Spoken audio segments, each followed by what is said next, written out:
வணக்கம். வேந்தரின் உச்சிவேளை பகல் செய்திகளுக்காக காவேரி ஜெகநாதன். பிரீதா, முதலில் தலைப்புச் செய்திகள். சட்டப்பேரவையில் பலத்தை நிரூபிப்பேன், முதல்வர் பன்னீர்செல்வம் உறுதி.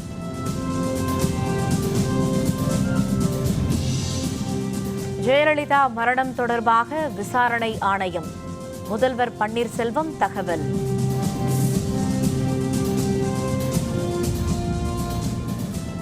அதிமுகவை துரோகத்தால் வீழ்த்த முடியாது, எம்எல்ஏக்கள் கூட்டத்தில் பொதுச் செயலர் சசிகலா உறுதி.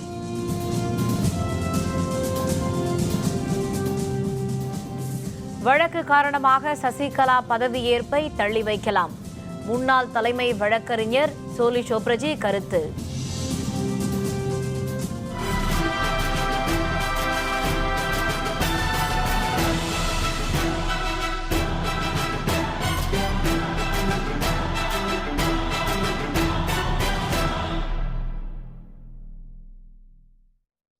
தமிழக சட்டப்பேரவையில் தம்முடைய பலத்தை உறுதியாக நிரூபிப்பேன் என முதல்வர் பன்னீர்செல்வம் தெரிவித்துள்ளார்.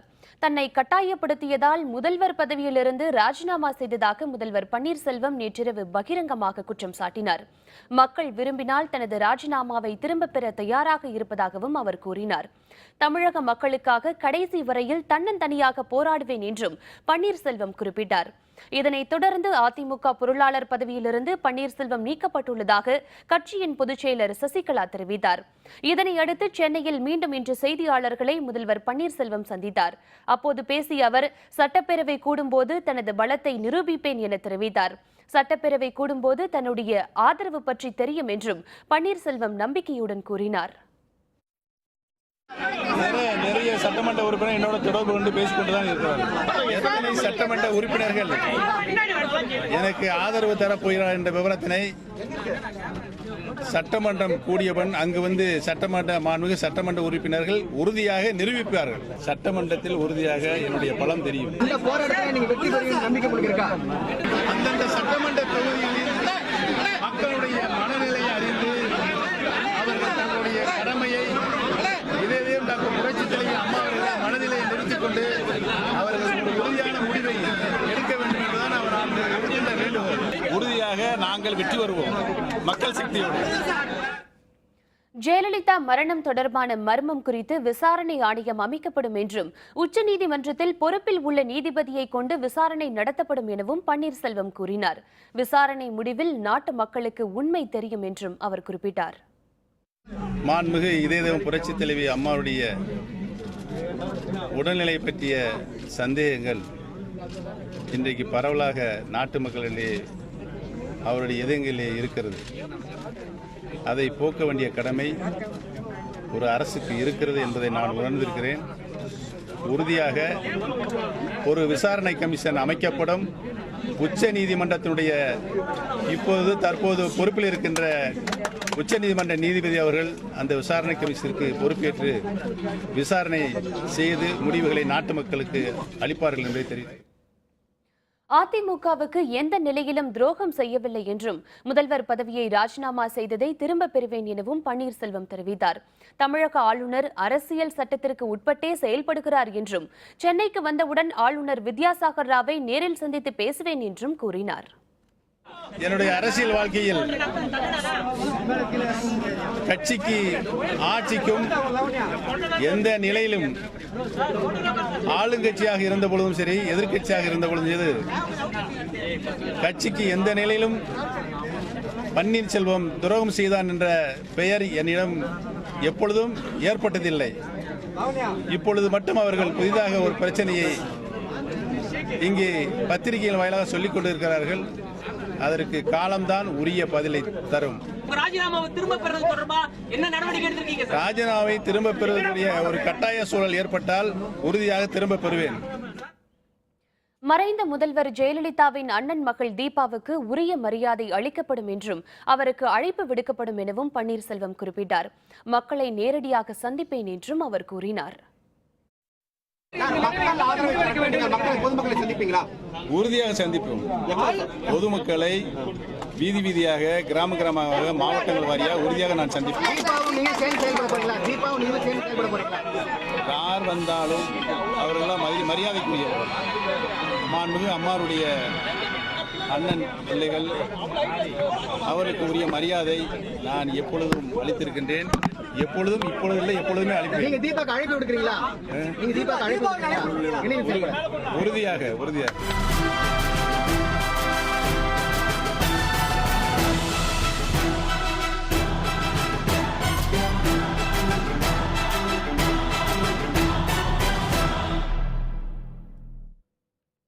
அதிமுக பொதுச் செயலரும் சட்டப்பேரவை கட்சித் தலைவருமான சசிகலா தலைமையில் அதிமுக எம்எல்ஏக்கள் கூட்டம் மீண்டும் இன்று நடைபெற்றது. இதில் 131 எம்எல்ஏக்கள் பங்கேற்றனர். அதிமுக கட்சியை கட்டுக்கோப்புடன் கொண்டு செல்வது தொடர்பாக ஆலோசனை மேற்கொள்ளப்பட்டது. இந்த கூட்டத்தில் பேசிய சசிகலா அதிமுகவை துரோகத்தால் வீழ்த்த முடியாது என்று தெரிவித்தார். இதுபற்றிய விரிவான விவரங்களை தருகிறார் நமது செய்தியாளர் சையத்.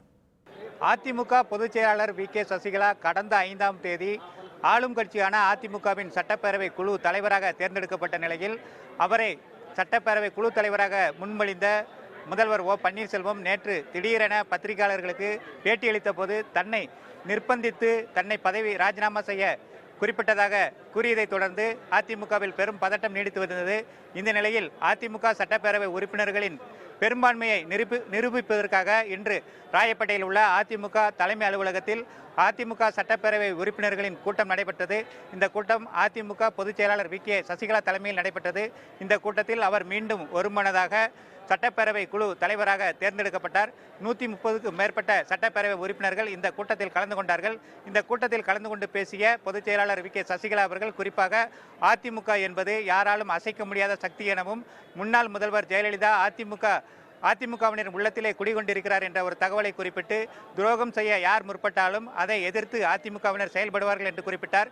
அதேபோல கடந்த 5ஆம் தேதி வரை தம்முடன் இருந்த ஓ பன்னீர்செல்வம் கடந்த 48 மணி நேரத்திற்குள்ளாக அவர் மாற்றம் நிகழ காரணம் என்ன என்பதும் இது திமுக இதன் பின்னணியில் இருந்து செயல்படுவதாகவும் அவர் குறிப்பிட்டு பேசினார். அதேபோல அவர் பேசும்போது சட்டப்பேரவையிலே துரைமுருகன் வெளிப்படையாகவே அதிமுகவுக்கு ஆதரவு அளிக்கிறோம் என்று குறிப்பிட்ட போது அதை எதிர்த்து முதல்வரான ஓ பன்னீர்செல்வம் சட்டப்பேரவையிலேயே பேசாதது ஏன் என்ற ஒரு கேள்வியும் இந்த கூட்டத்தில் எழுப்பி அச்சம் என்பது மடமையடா என்ற பாடலை பாடி அனைத்து அதிமுக உறுப்பினர்களும் ஒற்றுமையுடன் செயல்பட வேண்டும் என்று உரையாற்றி தற்போது போயஸ் தோட்ட இல்லத்திற்கு திரும்பியிருக்கிறார். வேந்தர் செய்திகளுக்காக ராயப்பேட்டையில் உள்ள அதிமுக தலைமை அலுவலகத்திலிருந்து ஒளிப்பதிவாளர் பிரதீப்புடன் செய்யது. இதனிடையே அதிமுக எம்எல்ஏக்கள் தில்லி சென்று குடியரசுத் தலைவர் பிரணாப் முகர்ஜியை சந்திக்க முடிவெடுத்துள்ளதாக தகவல்கள் தெரிவிக்கின்றன. அதிமுக பேரவை கட்சி தலைவராக தேர்ந்தெடுக்கப்பட்டுள்ள சசிகலா முதல்வராக பதவியேற்பதில் ஆளுநர் தாமதப்படுத்துவது தொடர்பாக முறையிடப் போவதாகவும் கூறப்படுகிறது. துரோக செயல்களுக்கு அதிமுக தொண்டர்கள் துணை போக மாட்டார்கள் என்று அதிமுக பொதுச் செயலர் சசிகலா தெரிவித்துள்ளார். திமுக மற்றும் முதல்வர் ஆகியோருக்கு இடையேயான வார்த்தை பரிமாற்றங்களில் இருந்த உள்ளர்த்தம் எனக்கு புரியாமல் இல்லை. அது அடுத்த கட்டத்தை நோக்கி செல்லாமல் தடுப்பதுதான் ஒரு பொதுச் செயலாளராக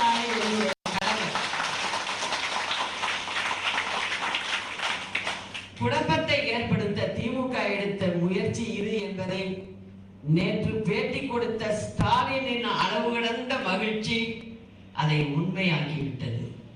துரோகங்கள் ஒருபோதும் வென்றது கிடையாது.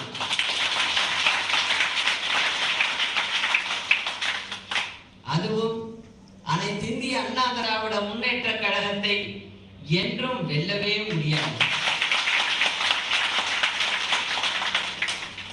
இத்தனை காலம் அம்மாவிற்காக வாழ்ந்தேன். இனி அம்மா அவர்களின் கனவுகளுக்காக வாழ்வேன். அதே முறையைத்தான் நீங்களும் எடுத்துள்ளீர்கள். இந்த லட்சிய பயணத்தில் என்னோடு பயணிக்கும் அம்மாவின் பிள்ளைகளாகிய உங்கள் அனைவருக்கும் என் வாழ்த்துக்கள். அதிமுக எம்எல்ஏக்கள் கூட்டத்தில் பங்கேற்கும் முன்னர் அமைச்சர்களும் நிர்வாகிகளும் பொதுச் செயலர் சசிகலா முதல்வராக ஆதரவு தெரிவித்தனர். அம்மா பொதுச் செயலாளராக இருக்கிறாங்க, அம்மா தான் முதலமைச்சராக வரணும்னு சொல்றதுல அதிமுக தொண்டனால எனக்கு கிடைச்ச அது பாக்கியமா நான் கருதுறேன். அவரை சொல்லணும்னு நினைக்கிறாரு, அது நாம சொல்ல முடியாது, கட்சிக்கு துரோகம் பண்ண முடியாது. சின்னமாக நீங்க தமிழ்நாடு மக்கள் இன்றைக்கு பார்க்க போகிறார்கள் அவருடைய தலைமையும் அவருடைய மக்கள் சேவையும். அம்மாவின் பின்னால் அதிமுக இருக்கிறது, ஓபிஎஸ்ஸின் பின்னால் திமுக இருக்கிறது. அவங்க எடுத்திருக்கிற அற்புதமான முடிவு. அவங்க தான் பொதுச் செயலாளர், அவங்க தான் தமிழ்நாடு முதலமைச்சர். அவங்க நாங்கள் எல்லாம் ஏகோபித்த சட்டமன்ற உறுப்பினர்கள், அத்துணை சட்டமன்ற உறுப்பினர்கள் ஓபிஎஸ் தவிர அத்தனை பேர் சின்னம்மா பக்கம் தான் இருக்கோம், அம்மா பக்கம் தான் இருக்கோம். எங்களுக்கு கட்சி நலன் கருதி கட்சியினுடைய ஒற்றுமை அதெல்லாம் கருதி எல்லாம் எங்களுக்கு ஒற்றுமை உணர்வோடு என்னுடைய முடிவு. ஓ பன்னீர்செல்வத்தினுடைய தற்போதைய நடவடிக்கை வியப்பிற்குரியதாக இருக்கிறது. என்னை வற்புறுத்தி கையெழுத்து வாங்கினார்கள் என்று இப்பொழுது சொல்லுகிற அவர் ஏன் அன்றைக்கே இந்த முடிவை அவர் எடுத்திருக்கக்கூடாது? அதுதான் என்னுடைய கேள்வி. அவராலேயே முன்மொழியப்பட்டு கழகத்துடைய பொதுச் செயலாளர் சின்னம்மா அவர்களை வரவேற்று வாழ்த்தி அவரே கைதட்டி முன்மொழிந்ததை இன்றைக்கு மாற்றி பேசுகிறார் என்று சொன்னால் அவர் அவராக பேசவில்லை, அவரை யாரோ பின்னால் இருந்து இயக்குகிறார்கள். அதற்கு அவர் பலியாகிவிட்டார். அம்மா அவர்களுடன் 33 ஆண்டுகள் உடனிருந்த எங்களது சின்னம்மா அவர்களை இந்த ஓபிஎஸ் அவர்கள் ஏற்றுக்கொள்ள முடியவில்லை என்றால் அவர் இத்தனை நாளாக கபட நாடகம் நாடி 3 முறை முதல்வராகவும் 15 ஆண்டு காலம் கழகத்தினுடைய பொருளாளரும் இருந்த ஓபிஎஸ் அவர்கள் அனைத்து இந்திய அண்ணா திராவிட முன்னேற்ற கழகத்துக்கு மிகப்பெரிய ஒரு துரோகத்தை இழைத்து விட்டார். இந்த துரோகத்தை தமிழக மக்களுக்கு என்றென்றும் மன்னிக்க மாட்டார்கள். கண்டிப்பாக என்றென்றும் அனைத்து இந்திய அண்ணா திராவிட முன்னேற்ற கழகத்தின் 1.5 கோடி தொண்டர்களும் 7.5 கோடி தமிழக மக்களும் சின்னம்மா அவர்கள் பக்கம் தான் இருக்கிறார்கள் என்பதை உறுதிபட கூறுகிறது. மாண்புமிகு இதய தெய்வம் புரட்சி தலைவி அம்மாவுடைய ஒரே அரசியல் வாரிசு சின்னம்மா தான். இன்று பன்னீர்செல்வம் அவர்கள் மிகப்பெரிய துரோகத்தை இந்த கட்சிக்கு இழைத்து விட்டார். சின்னம்மா அவர்கள் தான் அவரை கடந்த 3 முறையாக முதலமைச்சராக பணித்தார். ஆனால் அந்த பன்னீர்செல்வமே இன்று மிகப்பெரிய துரோகத்தை கட்சிக்கு அம்மாவுக்கு இழைத்துள்ளார். தொடர்ந்து சட்டமன்ற உறுப்பினர் அத்துணை பேரும் ஒரு கட்டுக்கோப்பாக இராணுவ கட்டுப்பாட்டோடு சின்னம்மா தலைமையில் இயங்குவோம், தொடர்ந்து வெற்றி பெறுவோம் என்பதை கூறிக்கொள்கிறேன். முன்னதாக சென்னை போயஸ் தோட்ட இல்லத்தில் அதிமுக அமைச்சர்களுடன் சசிகலா ஆலோசனை மேற்கொண்டார். இந்த கூட்டத்தில் அமைச்சர்கள் எடப்பாடி பழனிசாமி, தங்கமணி, ராஜேந்திர பாலாஜி, உடுமலை ராதாகிருஷ்ணன், மக்களவை துணைத் தலைவர் தம்பிதுரை உள்ளிட்டோர் பங்கேற்றனர். 1 மணி நேரத்திற்கும் மேலாக நடைபெற்ற ஆலோசனைக் கூட்டத்தில் முதல்வர் பன்னீர்செல்வம் பகிரங்கமாக தெரிவித்த குற்றச்சாட்டுகள் தொடர்பாகவும் அதிமுக எம்எல்ஏக்கள் கூட்டத்தில் மேற்கொள்ள வேண்டிய முடிவுகள் தொடர்பாகவும் ஆலோசனை மேற்கொண்டதாக தகவல்கள் தெரிவிக்கின்றன. தமிழகத்தில் ஏற்பட்டுள்ள அரசியல் நெருக்கடிகளை அடுத்து சென்னையில் உள்ள போயஸ் தோட்ட இல்லம், முதல்வர் பன்னீர்செல்வம் இல்லம் அமைந்திருக்கும் கிரீன்வே சாலை, அதிமுக தலைமை அலுவலகம், தலைமைச் செயலகம், எம்ஜிஆர் ஜெயலலிதா நினைவிடம் உள்ளிட்ட இடங்களில் காவல்துறையினரின் பாதுகாப்பு அதிகரிக்கப்பட்டுள்ளது.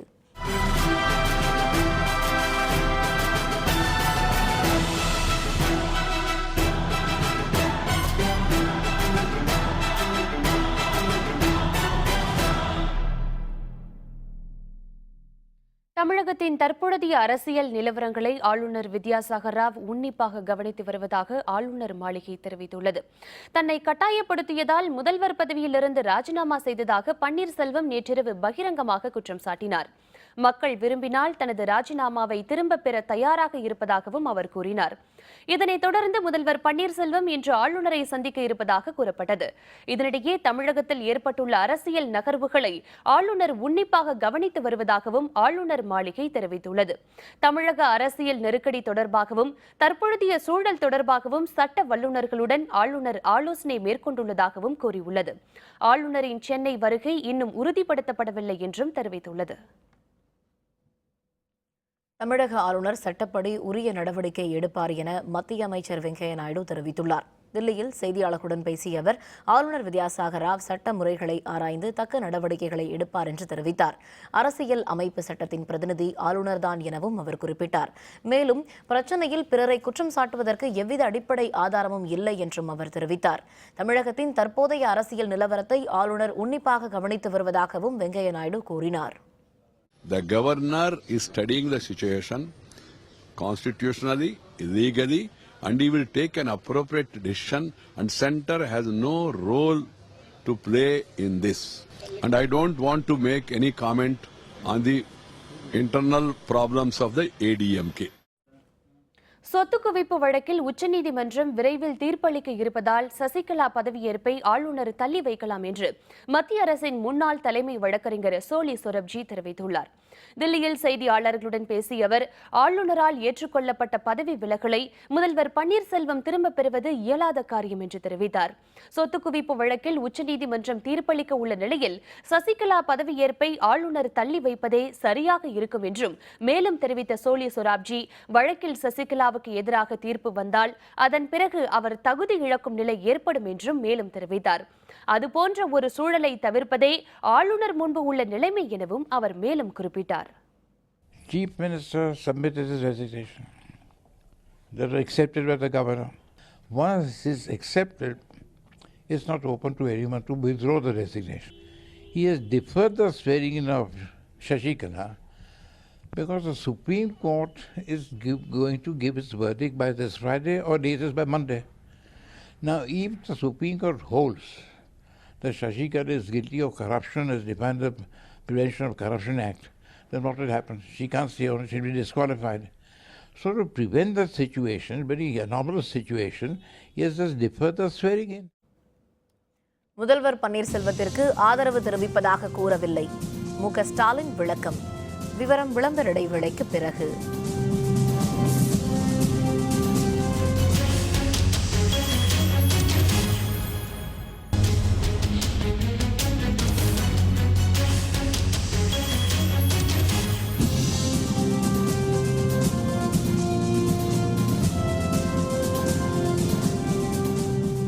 செய்திகள் தொடர்கின்றன. முதல்வர் பன்னீர்செல்வத்திற்கு ஆதரவு தெரிவிப்பதாக கூறவில்லை என்றும் தமிழக அரசுக்கு மட்டுமே ஆதரவு தெரிவிப்பதாக கூறியதாகவும் திமுக செயல் தலைவர் மு.க. ஸ்டாலின் தெரிவித்துள்ளார். சென்னை கோபாலபுரத்தில் செய்தியாளர்களுடன் பேசிய அவர், முன்னாள் முதல்வர் ஜெயலலிதா மரணம் பற்றி விசாரிக்க விசாரணை ஆணையம் அமைப்பதாக முதல்வர் பன்னீர்செல்வம் அறிவித்திருப்பது தாமதமான முடிவு என்று தெரிவித்தார். ஆனாலும் அதனை வரவேற்பதாக அப்போது மு.க. ஸ்டாலின் குறிப்பிட்டார். சில சட்டத்தை முன்மொழிவு அந்த நேரத்தில் சட்டமன்றத்தில் ஆதரவு தெரிவித்தோம். அதுதான் உண்மை.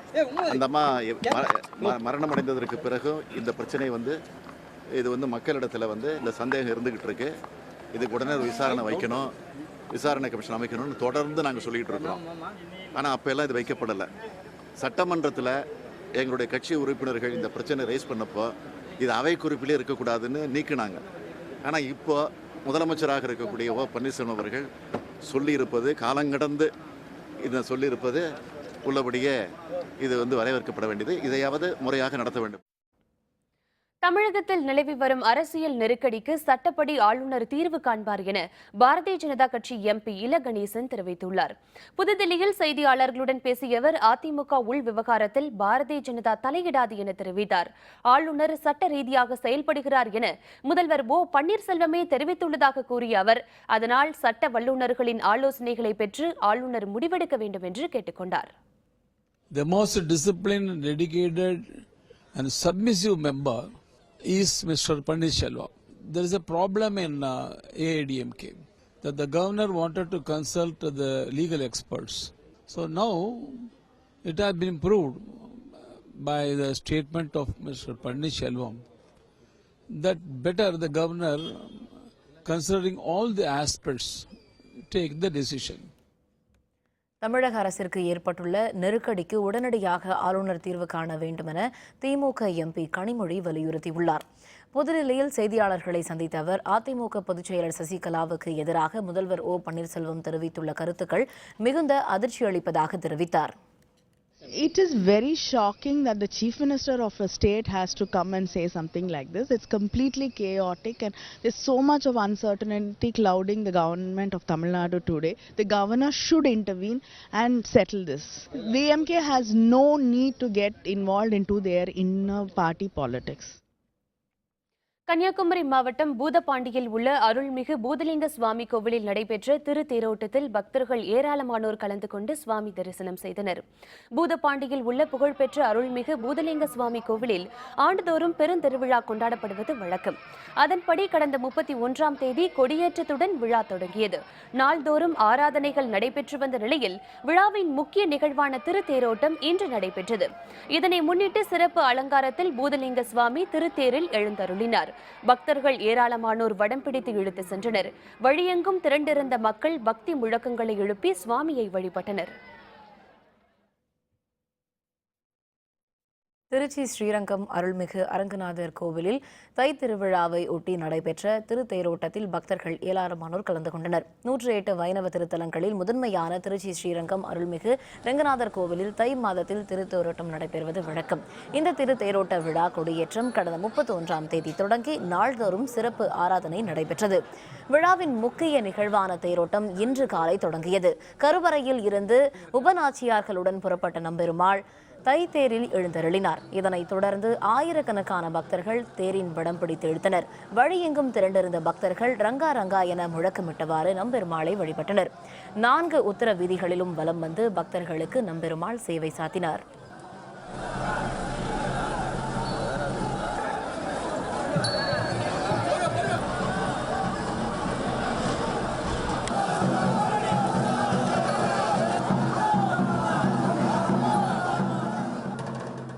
நூற்றி 8 திவ்ய தேசத்தில் முதல் திவ்ய தேசம் ஸ்ரீரங்கம். இது வந்து பூலோக வைகுண்டம்னு இது சொல்கிறாங்க. வந்து தை மாதம் 1 தான் பெருமாள் வந்து உபயநாச்சிமாரோட வந்து தேரில் வந்து திருவீதி வலம் வருவார். இது கல்யாண தேரின் பேர். இந்த இது சேவிச்சாக்க எல்லோரும் கல்யாணம் ஆகாதவங்களுக்கு, குழந்தை இல்லாதவங்களுக்கு எல்லாருக்கும் நல்ல சகல சௌக்கியங்களும் எல்லா இதையும் பெருமாள் கொடுப்பார். முடக்கப்படும் அரசு மருத்துவமனைகள், வீதியில் திரண்டு செவிலியர்கள் போராட்டம். விவரம் விளம்பர இடைவேளைக்கு பிறகு.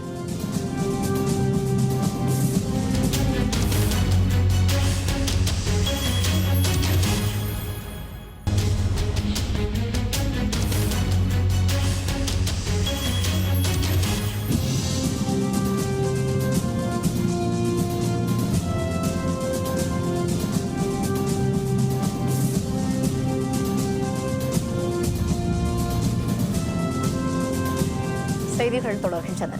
இனி அயலக செய்திகள்.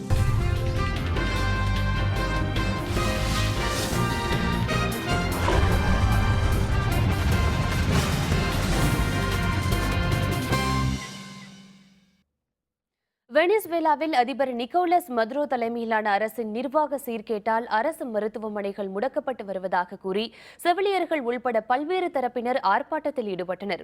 அதிபர் நிக்கோலஸ் மதுரோவின் ஆட்சியின் தவறான பொருளாதார கொள்கை காரணமாக அந்நாட்டில் அனைத்து தரப்பினரும் அரசுக்கு எதிராக தொடர் போராட்டங்களில் ஈடுபட்டு வருகின்றனர்.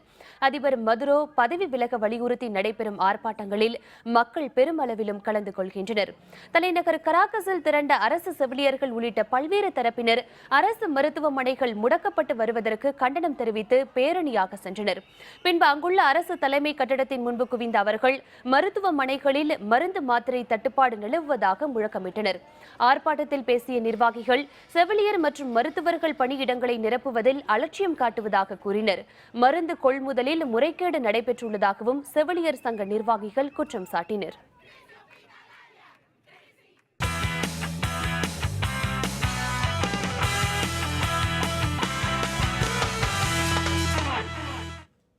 இலங்கை அணிக்கு எதிரான 4வது ஒருநாள் கிரிக்கெட் போட்டியில் தென்னாப்பிரிக்க அணி 40 ரன்கள் வித்தியாசத்தில் வெற்றி பெற்றது. தென்னாப்பிரிக்காவில் சுற்றுப்பயணம் மேற்கொண்டுள்ள இலங்கை அணி 5 போட்டிகள் கொண்ட ஒருநாள் போட்டித் தொடரில் விளையாடி வருகிறது.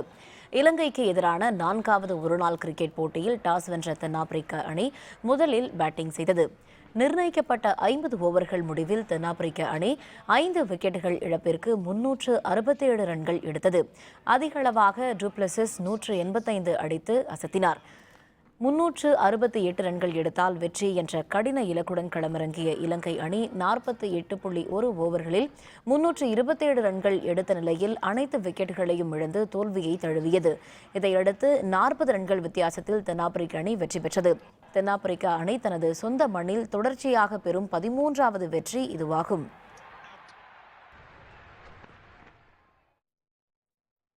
மீண்டும் தலைப்புச் செய்திகள். சட்டப்பேரவையில் பலத்தை நிரூபிப்பேன், முதல்வர் பன்னீர்செல்வம் உறுதி.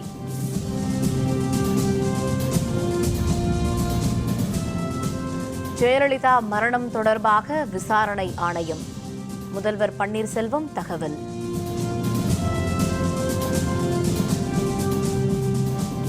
அதிமுகவை துரோகத்தால் வீழ்த்த முடியாது, எம்எல்ஏக்கள் கூட்டத்தில் பொதுச் செயலர் சசிகலா உறுதி.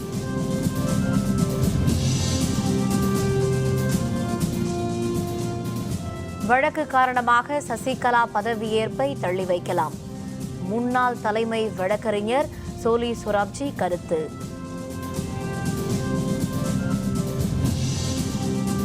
இத்துடன் வேந்தரின் உச்சிவேளை பகல் செய்திகள் நிறைவடைந்தன.